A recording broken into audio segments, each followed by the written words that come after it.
This wasn't just hype. This was a setup. The 31st of March, 1998. Chicago. 10 games left.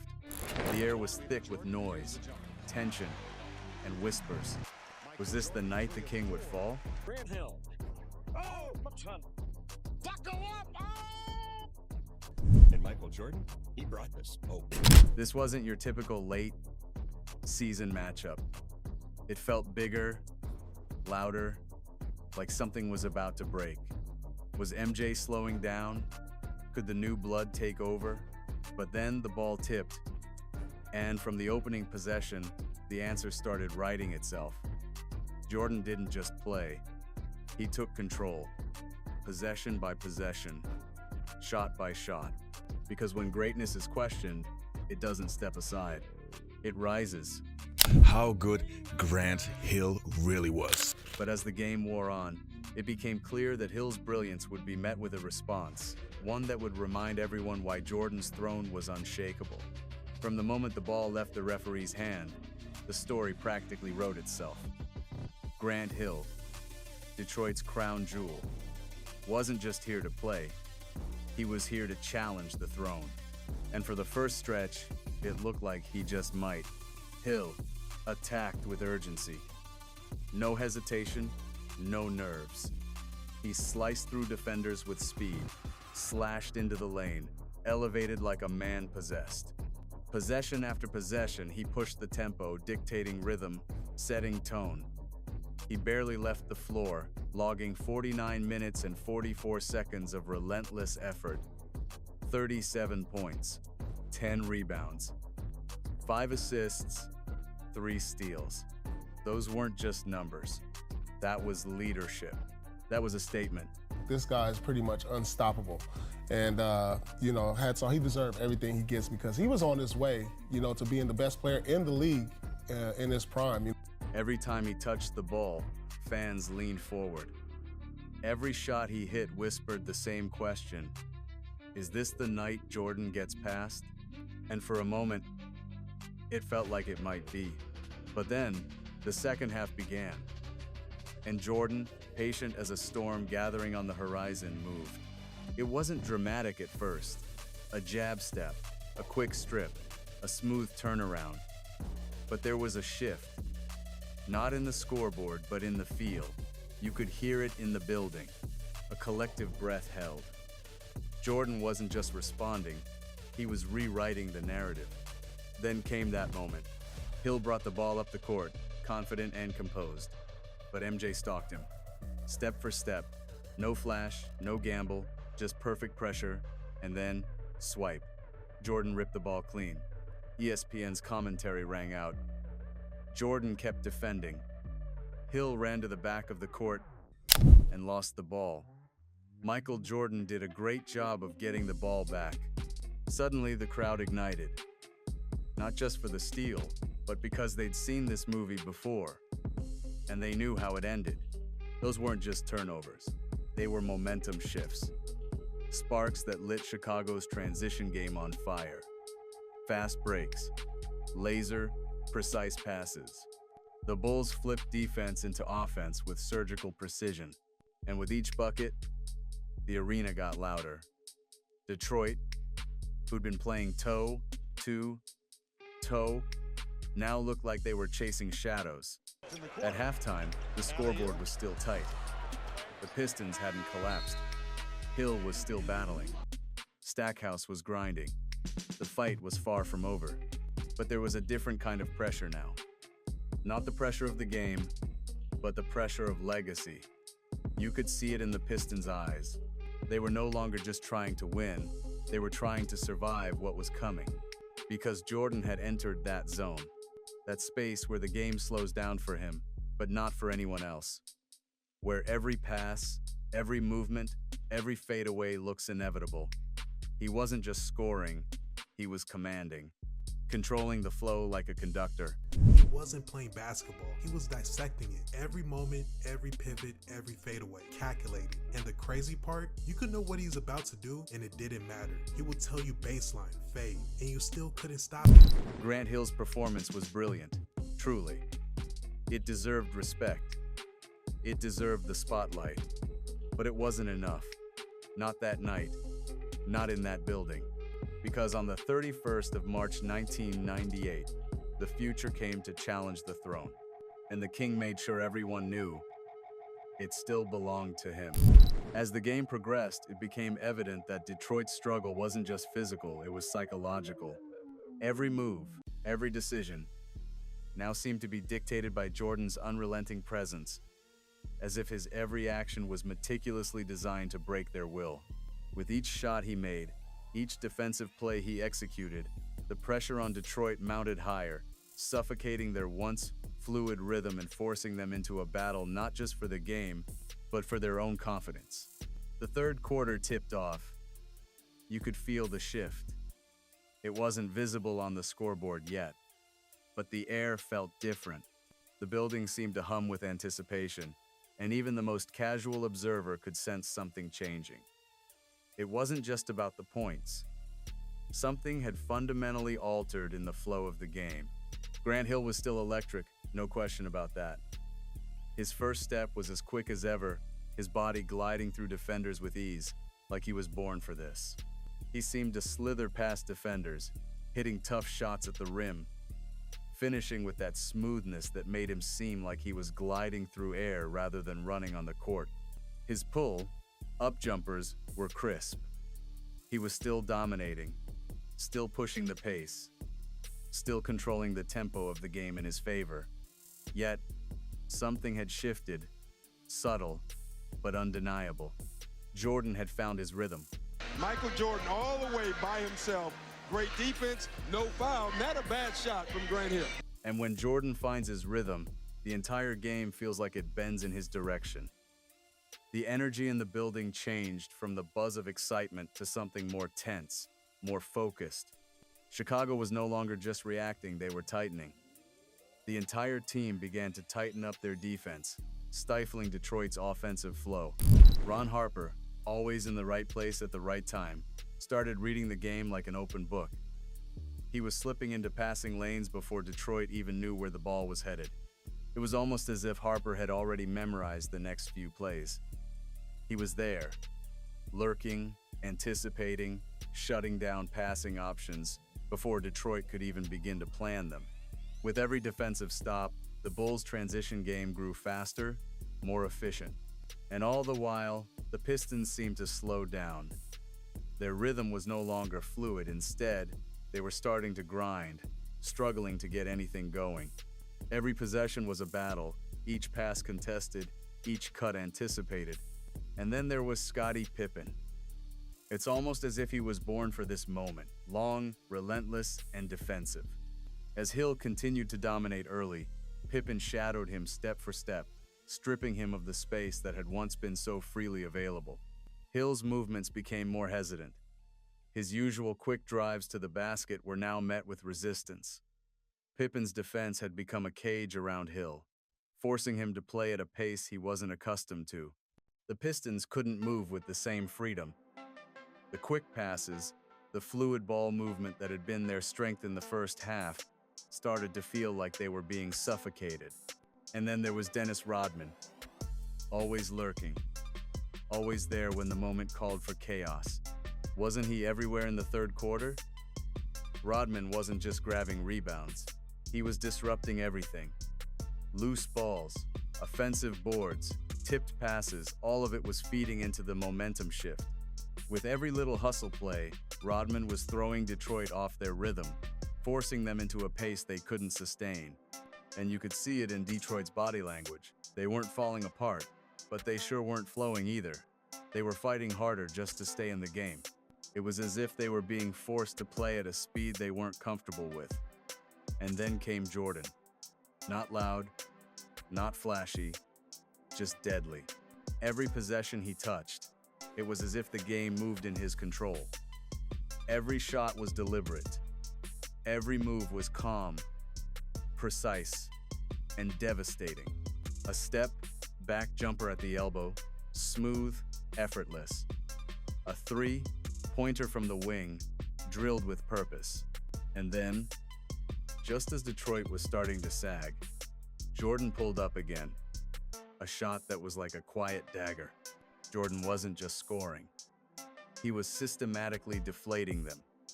You could almost see the energy draining from the Pistons. It wasn't like a quick burst of a comeback. It was more insidious. It wasn't about Jordan's points.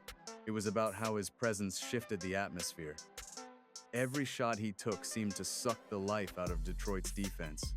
He wasn't playing recklessly. He wasn't forcing anything. He was picking his moments, executing with precision. Each move was measured, controlled. No flexing, no taunting.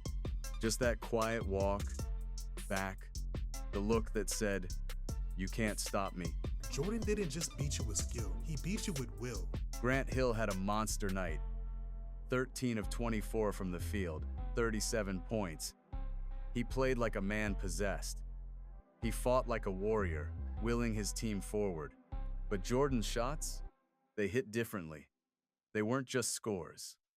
They didn't just add to the scoreboard. They shifted the entire momentum of the game. Every shot Jordan took seemed like it came at the perfect moment. Just when Detroit found some momentum, Jordan was there to pull them right back down. A timely three-pointer, a quick steal that turned into a fast break and a layup. A defensive stop that made Jerry Stackhouse look back at the bench in frustration. Detroit wasn't just trading baskets with the Bulls, they were playing catch up. And with every basket Jordan scored, that gap felt wider, harder to close. By the end of the third quarter, the writing was on the wall. The court was telling the story. Jordan, with his mid-range jumper, had painted another masterpiece. That signature shot, he made it look easy, effortless. But for Detroit, it was a punch to the gut. They had youth, they had energy, and they had ambition. But what Chicago had was timing. What they had was experience. And they had a player who knew exactly how to break a team's spirit slowly. Detroit wasn't done. They weren't going down without a fight. They still had heart, still had fight. But the weight of the game was starting to press down. It wasn't just the scoreboard anymore. It was the pressure of facing a legend. And not just any legend. A man who knew exactly how to seize control of every moment. By the final buzzer of the third, the message was clear. The Bulls weren't just in control. They were preparing the dagger. By the end of the third, it was clear. The Bulls weren't just in control. They were setting up for the kill. Detroit's hope now rested on Jerry Stackhouse, the explosive young gun who was supposed to ignite the offense. But what happens when the spark fizzles before it catches fire? Stackhouse, instead of taking over, found himself stifled by Chicago's defense, and the game kept slipping away. Jerry Stackhouse was supposed to change the game. Detroit needed a spark. And he was their answer, the young gun off the bench. Fearless, explosive, built to punish tired defenders. But what happens when the spark fizzles out before it ever lights the fire? The fourth quarter began with tension hanging thick in the air. Chicago had momentum, but the Pistons still had hope. Hill was fighting. The game was still within reach. Could Stackhouse rise to the moment? Could he give Detroit that final push? He tried, he really did. A jab step here, a quick drive there, but every time he turned the corner, there was Jordan, waiting, balanced, unbothered. It wasn't flashy, but it was suffocating. Stackhouse didn't just lose the lane, he lost his rhythm.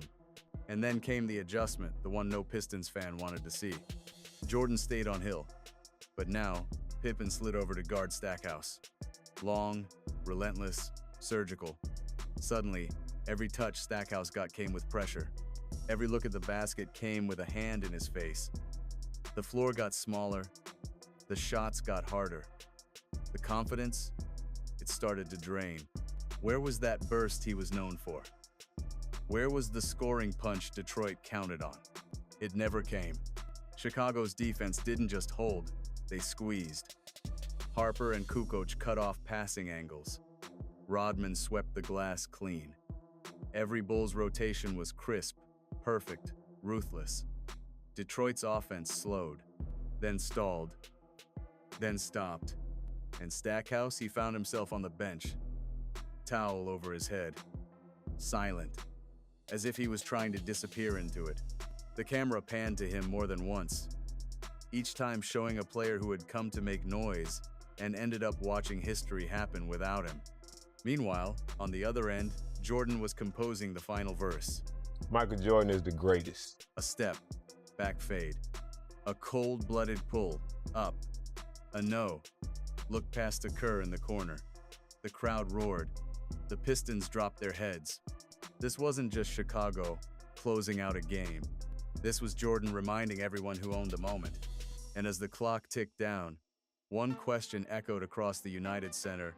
Did anyone really think he'd let it slip? The fourth quarter didn't begin with fireworks. It began with unease. The Bulls had the lead, but it felt fragile. Detroit wasn't folding. Grant Hill was still fighting, still attacking, still carrying the weight. But something had shifted. Something subtle but real. Fatigue. It wasn't just in his legs. It was in his decisions.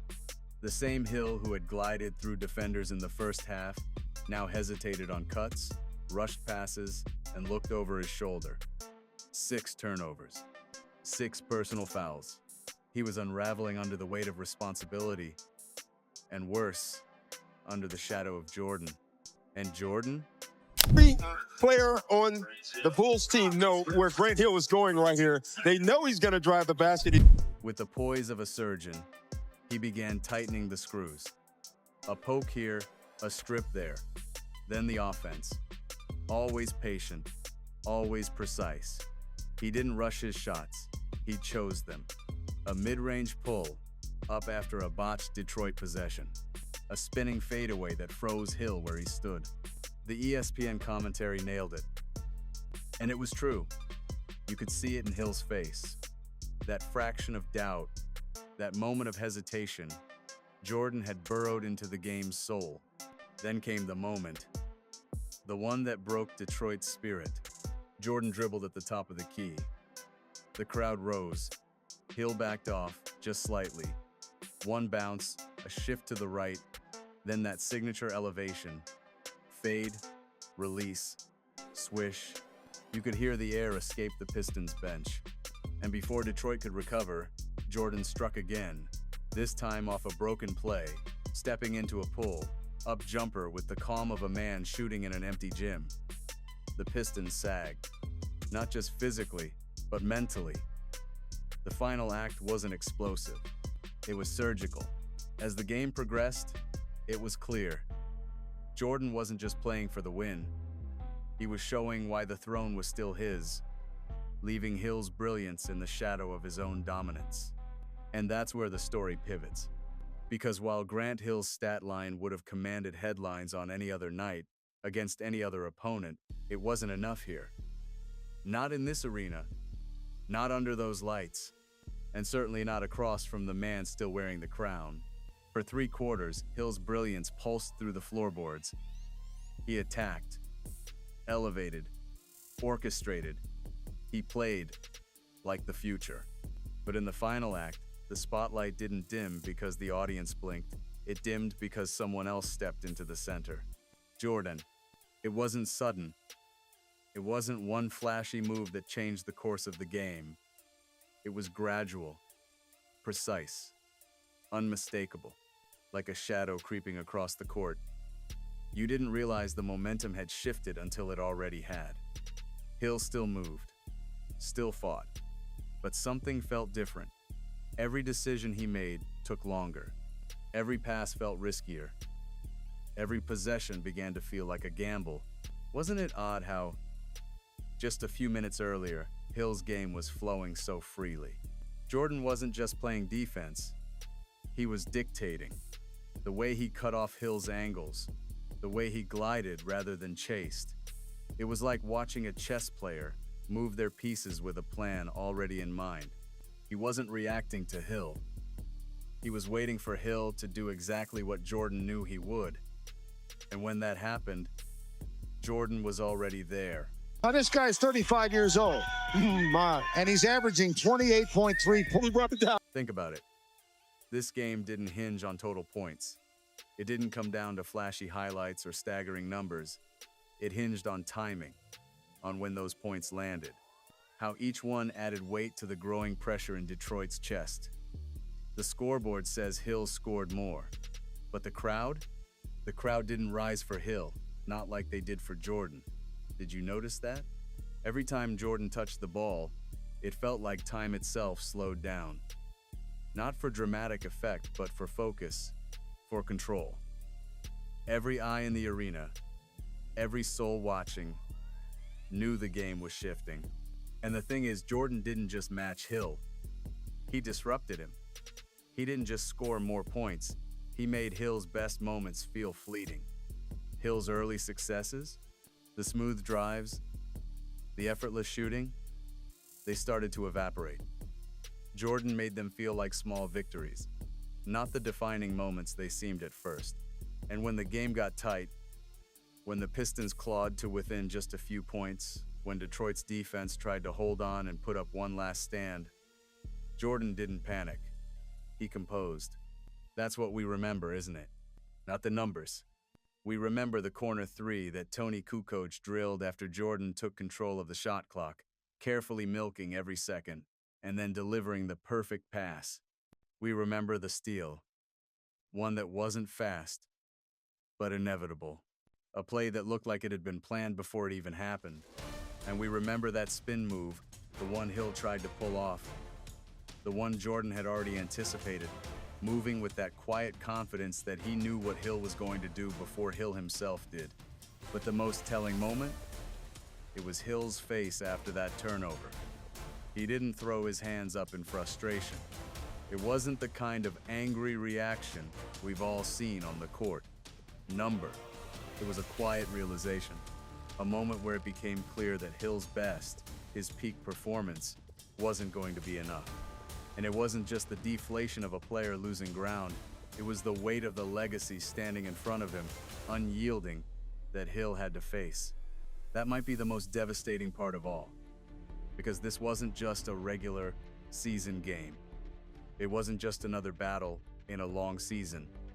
This was a measuring stick, a rite of passage, a moment where the young stars, Hill, Stackhouse, and others, could have taken the throne. But Jordan never let it happen. He didn't dismiss them, he didn't mock them, he absorbed them. He dismantled them without ever saying a word. He didn't have to. His play spoke for him. And that's the quiet cruelty of facing Michael Jordan. When you come with your absolute best, your peak, and it still doesn't move the needle. So, what do you do then? What do you do when you've done everything right, but it still doesn't matter? That's the power of Jordan. He doesn't just beat you, he outlasts you. He doesn't just claim victory, he wears you down, slowly, possession by possession, until you're no longer competing, until you're questioning everything. Not just your game, but your place in it. And long after the buzzer sounds, long after the numbers fade from the stat sheet, that's what stays. Not the stat sheet, the silence, the quiet, unspoken truth that echoes long after the final horn. If you like this video, don't forget to press the subscribe button and ring the bell to receive notifications about the latest videos from our channel. Please leave your comments and suggestions below in the comments section. And don't forget to share this video with your friends. This action also contributes to motivating us to work even more diligently. Have a great day.